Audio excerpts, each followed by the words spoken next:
This episode is brought to you by Zarzar Law. I'm investigative journalist Molly Barrows. For years, I've covered the stories that made headlines in Northwest Florida and all along the Gulf Coast. Murders, missing persons, and mysteries of all kinds. These cases are far from over for many victims because the full story has yet to surface. Join me for Gulf Coast Confidential, where I dive into the saltier side of the South and expose the lies, greed, and corruption that often weighs down the truth. It's time to turn the tide and get a shot at justice. Hey y'all, I'm Molly Barrows. Welcome to the Gulf Coast Confidential podcast. This is where we cover some of the most scandalous crimes and cases that bubble up right here in Northwest Florida and all over the place. Because my co-host Pam Hill, pharmacist and victims advocate, nobody knows better than the two of us that crazy knows no bounds. Crazy is everywhere, but ain't nothing quite as crazy as what we're fixing to talk about today. That's exactly right. So before we dive in, we just want to remind you to please like and subscribe. We appreciate all of our viewers and our listeners. So if you are a fan and enjoy the show, we would love it if you would like and subscribe. But as Pam was talking about, we got another crazy case for you today. We're talking about the naked doctor. That's right. I said naked doctor, a bizarre sexual harassment case out of Arkansas. This guy, you talk about going into the office, dressing for the office. Most doctors I know worry about picking out the right tie or the right color shirt that day. Lab coat. Lab coat. Well, this guy, he is not letting that bother him at all. He's just worried about picking out the right hat because everything else is optional, apparently, according to him. So, but before we get into that, and this episode is actually going to be called Arkansas, Dr. David Diffine, The Naked Truth. And like I said, we really mean naked. So, definitely. But first, we want to mention another case that we're following out of Mississippi. This is got a lot of people talking, and it's really quite appalling. This candidate for office in Mississippi, her name is Rita Rawson, and she is caught on video in her own home repeatedly saying racial slurs in a moment that turned chaotic with her family in her own house, and she's using these racial slurs against her own biracial great-grandchild. So this is a sad case, Pam. It's disturbing to listen to it, really. It is bizarre. I couldn't believe it when it popped up. I'm like, who is this? Who are they talking to? Why does it keep coming across my feed on my regular, like Facebook and Instagram and stuff? Because I don't usually get stuff that wild. I know. And so that you know what we're talking about, we're going to take a listen real quick so you can hear this video for yourself. I got you too, baby. Look at TikTok. Nigga. Look. Rita. Nigga. Look. Rita. What? Nigga. Rita. Nigga. I got you. Crackhead. Rita, will you I got stop it. I this got in it, too. front of the kids? Well, move them.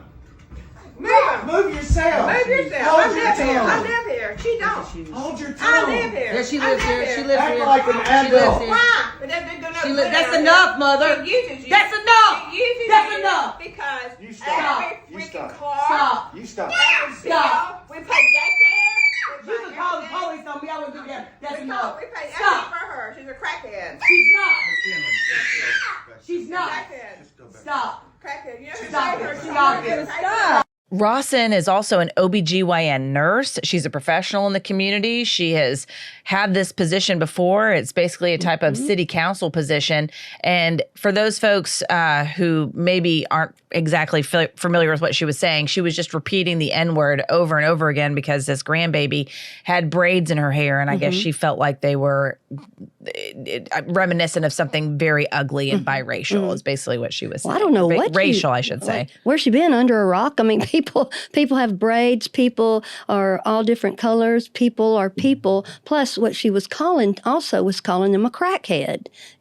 That is her own house. But that's bad to say that. We're worried about how people receive stuff, especially our children. And it just got so chaotic in there. Even, I guess that's her husband going, Rita, not in front of the kids. Well, I mean, when I hear that statement, I'm like, don't say that in front of the kids, but you can say it over here. It's not appropriate anywhere. And she just doubled down. But you do hear several family members saying, Mom, don't stop, et cetera, et cetera. So it was sad. It's hard to watch. It'll be interesting to see because she's running for a position called alderman, Right. which is like a city council. The mayor's calling for her to get out of the race.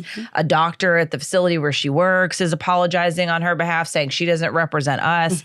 This is a game changer for her. And really, it should be. And like we've talked about, whether it's her or that charter boat captain, Right. in Florida who was caught on camera yelling and screaming at that young man. I think people don't really change until they're caught. And that's one thing Right. that's a benefit of these cameras being so handy is it is catching people doing things that social pressure will shame them, hopefully, into changing that behavior. Hopefully. And what the thing is it's not that they do it. They do it all the time. They just got caught this time with, like you said, video around. And I don't know why people would want to get everybody stirred up anyway in your own home. When chaos comes around, the best thing to do is get away from it. But if you live there, depending on the person, for food and shelter and stuff, I mean, it's just sad. And the fact that she's an OBGYN nurse, that's sad too.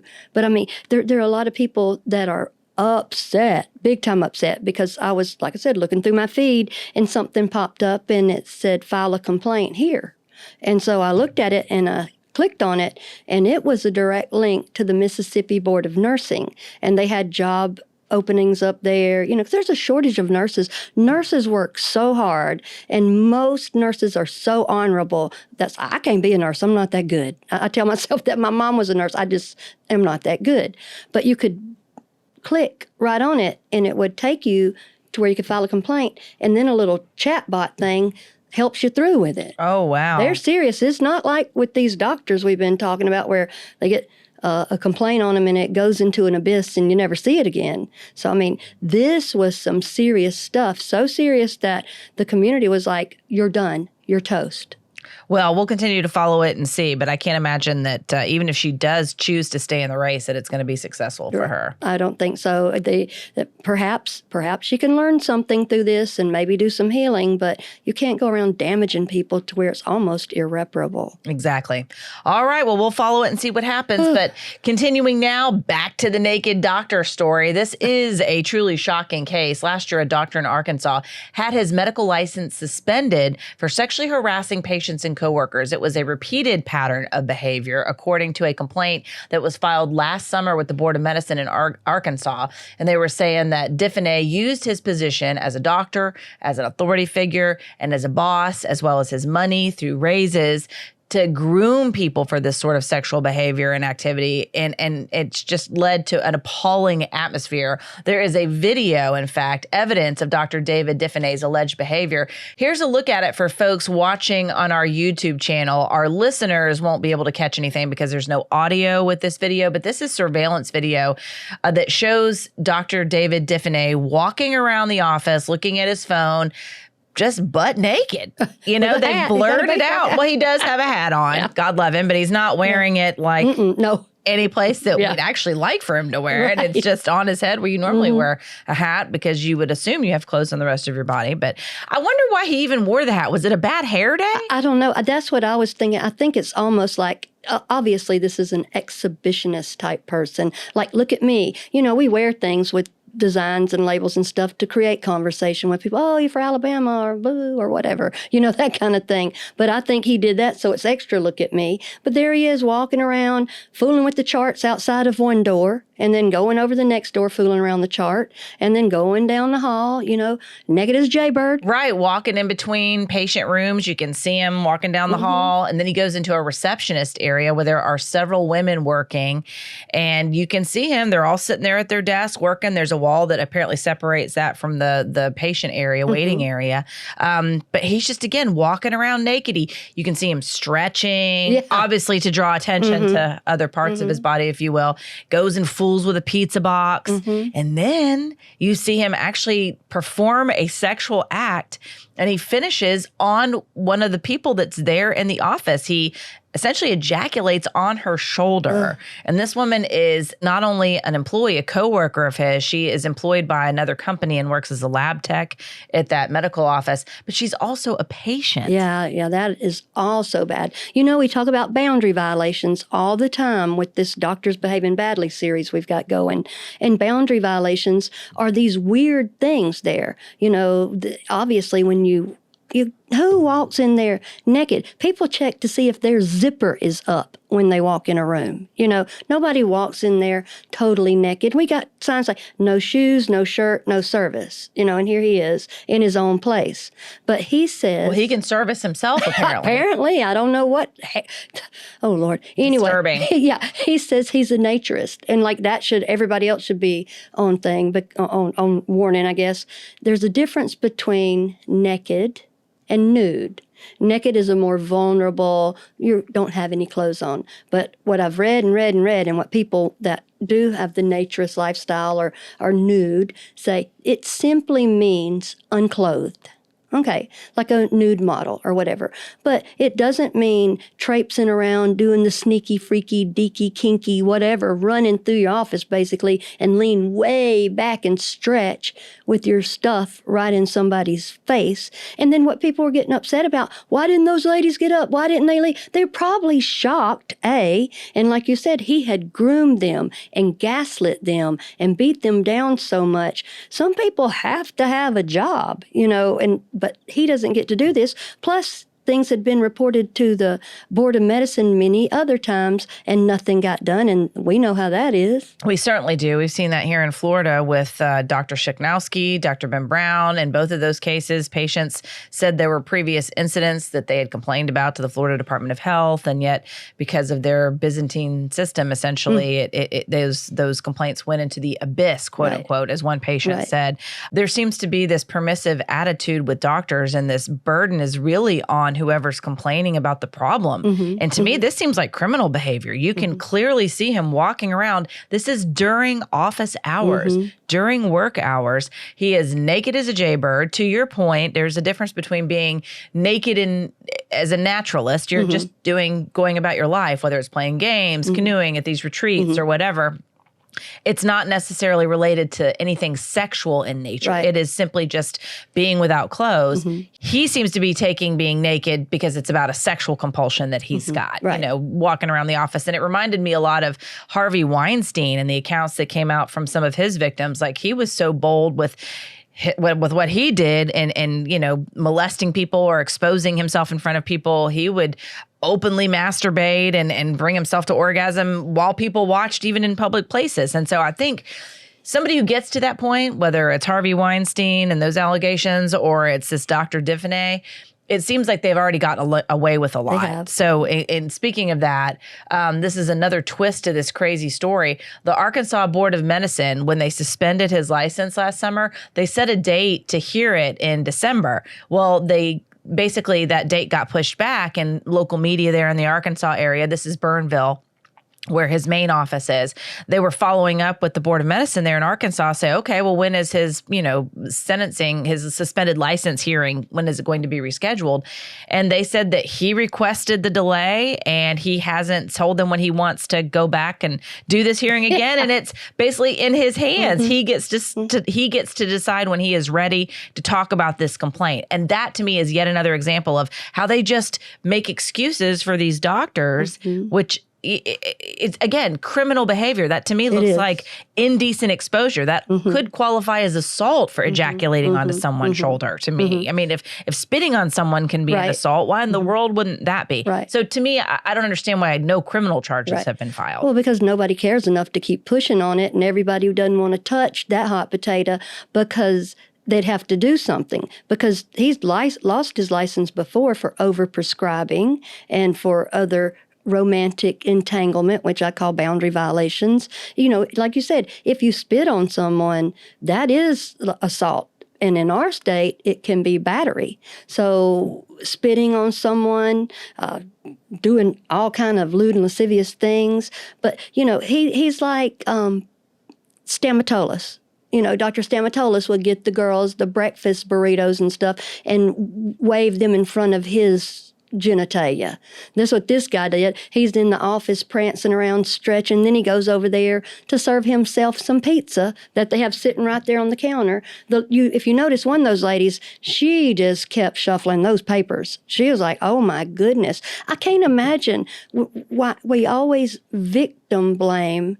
And this Mo needs kink shame, because he's doing something else crazy. Yeah, he is. And I just want to make a correction real quick. It actually happened in Blytheville, Arkansas, not Burnville, but Blytheville, Arkansas.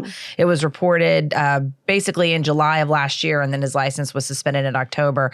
But I thought it was interesting that when they issued this emergency order of suspension, it was charging him with violations of the Medical Practices Act and board regulations. But according to the person who filed the complaint with the board in July, that, he would do things like, use his position of power to sexually groom. He gave salary raises to certain employees to groom them to be responsive to this repulsive sexual acts, as they called it. And in the investigative documents as well, Dr. Bradley Diner with the Arkansas Medical Foundation, what he wrote I thought was pretty interesting. Quote, the pervasive behavior leads to concerns about a sexual compulsive disorder or paraphilia, which may in fact cross boundaries with his delivery of medical care. Simply the interaction with his office staff suggests an entanglement in his medical practice. Now, this video is from 2019. This is 5 years ago. Right. This is the strongest indictment that they can come back with that it may have. Yeah, that's made me laugh thinking about that. My gosh, it's almost like they're bending over backwards to make excuses for what is clearly a deviant person. Right. Well, but out of all of them, he's the one to stand up at least and say paraphilia, this weirdo stuff. True, yes. Inanimate objects and being in the weirdo places and stuff. So by putting that word in there, I think he really just took a shot across the bow, and thought, okay, I'm putting this on your name. We've got over-prescribing. We've got you being inappropriate and saying these things. They even do have him. He exhibits an ongoing danger to the public in his continued practice of medicine. So some of these people own an office, and so they may not have to practice. They can have other doctors seeing patients for them. But they all they did was basically suspend his license. And like you said, come back whenever you want to. Send us a little invitation and we might come to the thing and see what we're going to do with you, Right, and leave it up to him when he wants to hold his disciplinary hearing. Right. Well, if it were me, I'd probably never want to hold it. No. Well, sex and pills and power and alcohol and talking this way and minimizing all your stuff, that is the boundary violation. He's got reviews all over the internet. They're like basically say all kind of crazy stuff. You and I both read them, and people still find a way to take up for him. I know, and he's taken up for himself with the classic denial, too, when an investigator apparently called him back in September before his license was suspended in October, but after the complaint had been filed in July. The investigator was telling him, there is video evidence of your actions, and his reaction was, quote, I don't know anything about that at all, he replied to the investigator. I would have to see those things to have any idea what you're talking about, end quote. Well, he can see them. Apparently, he sees them pretty regularly. Right. He doesn't seem to have a problem with his eyesight. Right. No, he's did that, deny, lie, fried, died, and laid to the side, just keep on, and it works. They just keep moving down the road. But 2019. Yeah. 2019. And it took us another person sending this to the Board of Medicine. Right. And they didn't open an investigation until this other person said, here's the video. I mean, and to their credit, they are doing something about it. And to me, that is deviant behavior that this man has exhibited. I don't know that he is technically deviant, but I'm no expert, but it certainly seems like these are compulsive behaviors that he either doesn't want to control or can't control. Right. Well, I mean, the whole world shut down when Janet Jackson had a wardrobe malfunction at the Super Bowl. Everybody lost their daggum mind, but here's this guy prancing around like that, and he's doing whatever he wants to. He can't follow rules. He can't get along with anybody. He can't even get along with his homeowners association. We sure cover a lot of crazy cases here on Gulf Coast Confidential. Yes, we do. There is no shortage of trauma and just terrible things that happen to good folks through no fault of their own. And things like that can happen to everyday people too. And when something bad happens through no fault of your own, you often need a personal injury attorney. You need someone who's going to fight for you. People who are hurt through no fault of their own would be up a creek without a paddle without one. And I know if I needed a personal injury attorney, I know who I'd call. I'd call Zarzar Law. He is a champion for his clients, and we know that. We've talked to him about clients that he's represented on cases we've covered right here on Gulf Coast Confidential. He's represented former patients of plastic surgeon Dr. Ben Brown, who was arrested for the negligent death of his wife. He's also representing the widow of Mr. Bill Bryan, who died when Dr. Shuknowski mistakenly removed his liver instead of his spleen. So these are tough cases, and Joe Zarzar is not afraid to take those on and fight for the rights of his clients. And he's also active in the community.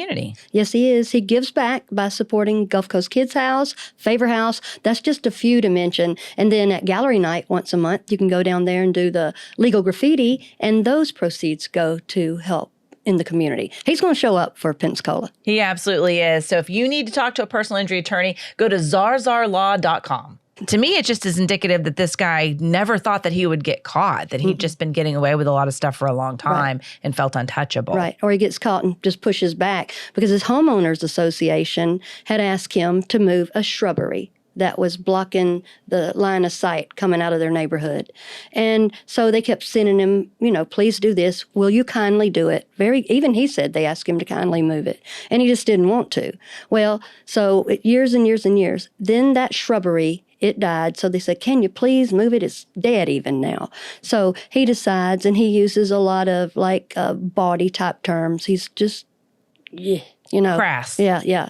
So he goes, okay, y'all have made me move my bush. So now you're going to see what's up under it, like that. So he goes to either Home Depot or Tractor Supply or somewhere and buys a 6-foot tall metal rooster. And he puts it out there where that was, and he puts a volleyball and a basketball down there. And so he said, this is now, you can see what's under here. This is Rocky the Cocky Rooster. And you can see my cock and balls. Unbelievable.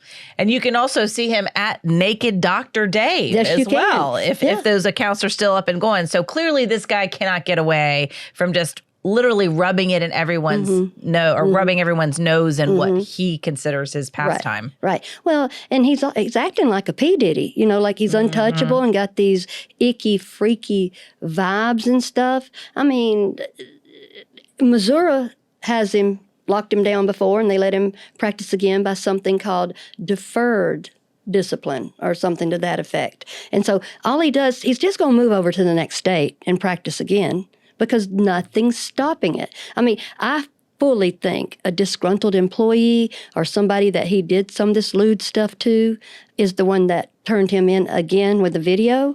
And he's probably so lucky he hadn't gotten somebody's daddy or husband or brother to go pop him in the nose, because he just does it. He doesn't care. Yeah, and it took 4 months for that video to become public. And the only reason it became public is because local media there, through the Freedom of Information Act, requested this public information that was included in this complaint. Right. And they also had to do a Freedom of Information Act, I think, as well, for a lot of the information that the medical board was using to make their decision, too.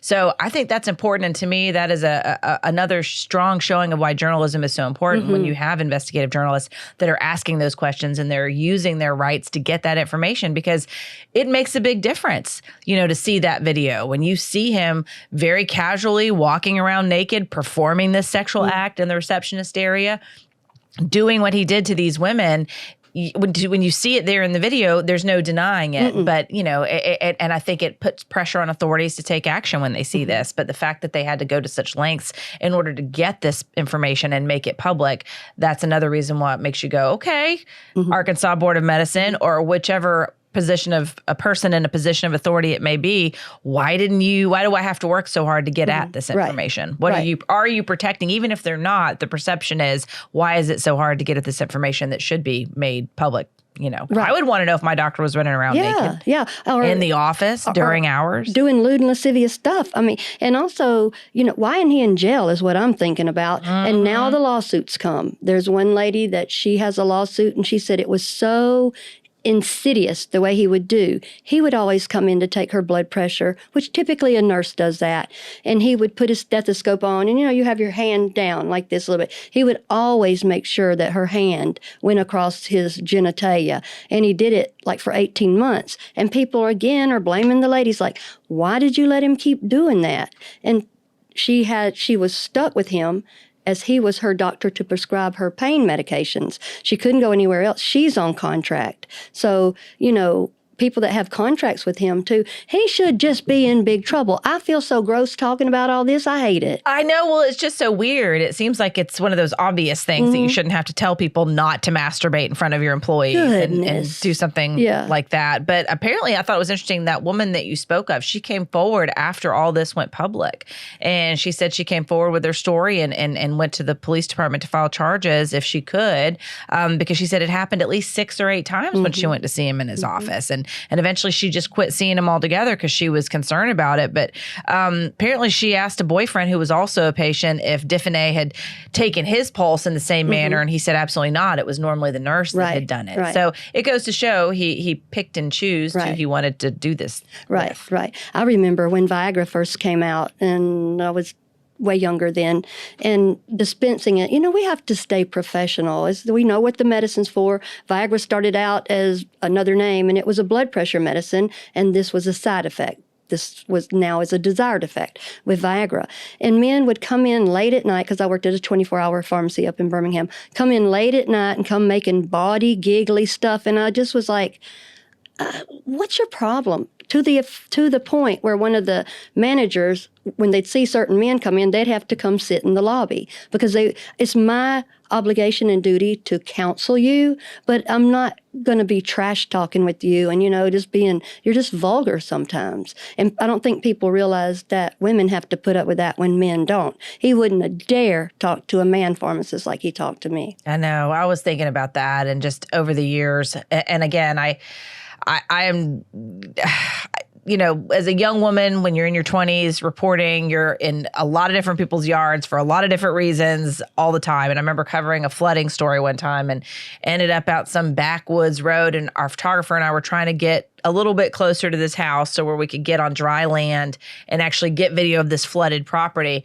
Well, this old boy that lived there, I was standing there in my jeans and sneakers, because I knew we were going to be doing an outside story, and my photographer and I are trying to discuss the best way to get there. Well, he just comes right up and literally picked me up and heaved me over his shoulder. Uh-oh. There was nothing inappropriate. There was not any touching or anything like that. He really meant no harm by it, but he didn't ask. Yeah. You know what I mean? He just picked me up like a sack of potatoes, threw me over his shoulder, and then brought me to higher ground. Right. We got great shots. It turned out to be a great story. But, it would have been nice to have been asked. A little warning. Maybe I would have wanted to walk through there as opposed to being. So that is a very mild example, but I have had situations, and I know you have too. I remember being at Walmart in my 20s one time. I worked nights, and I went after work one time. It was 24 hours. It was like 11 or 12 o'clock at night.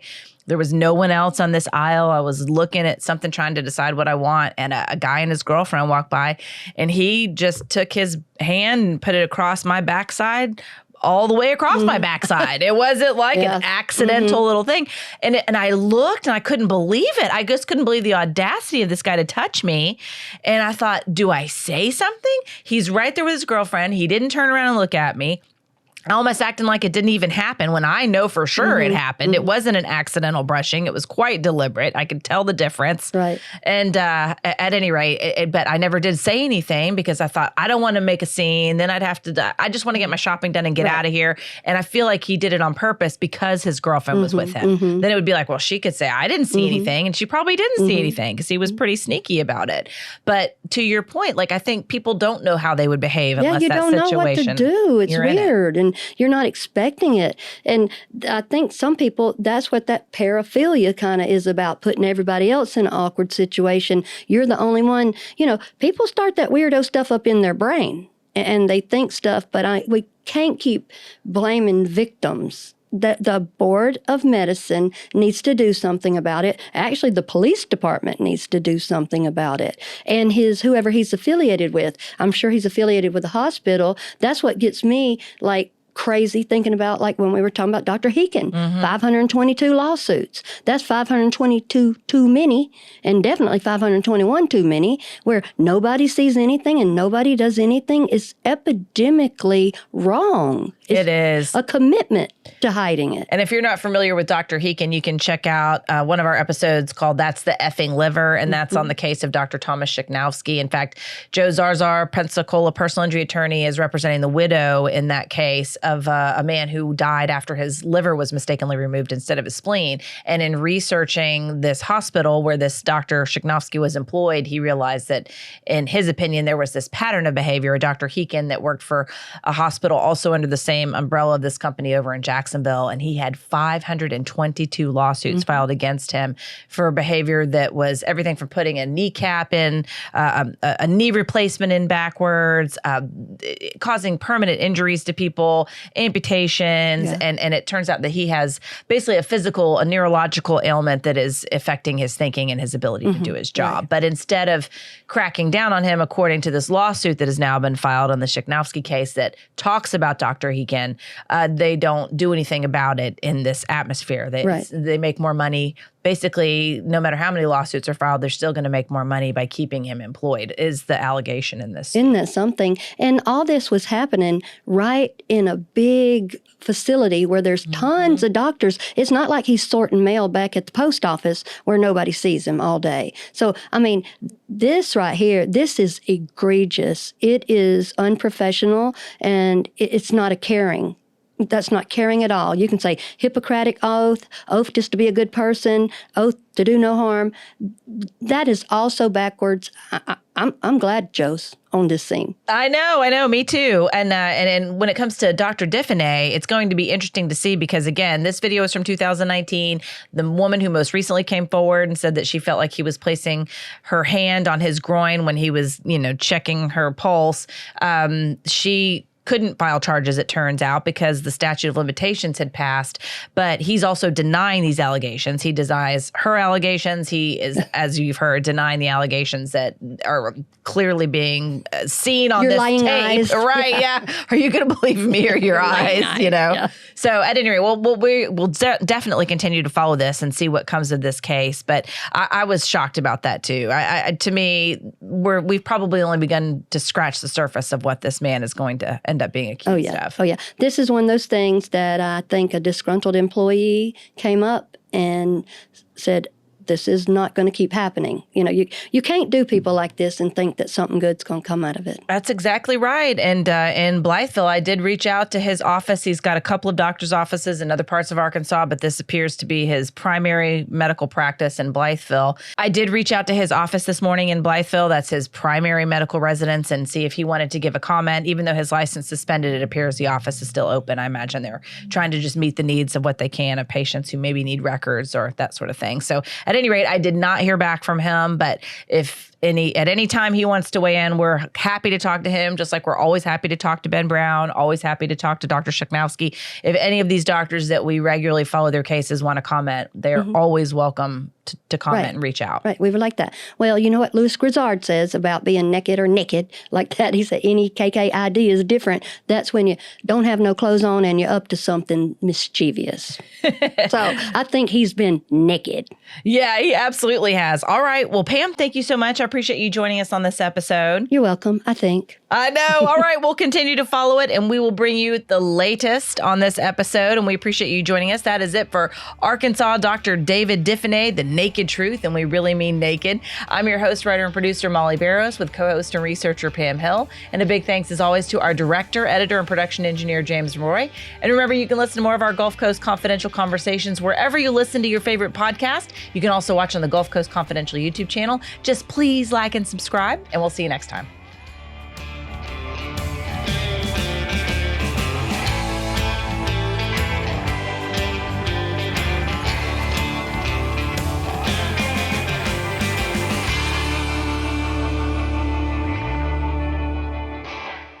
This episode is brought to you by Zarzar Law.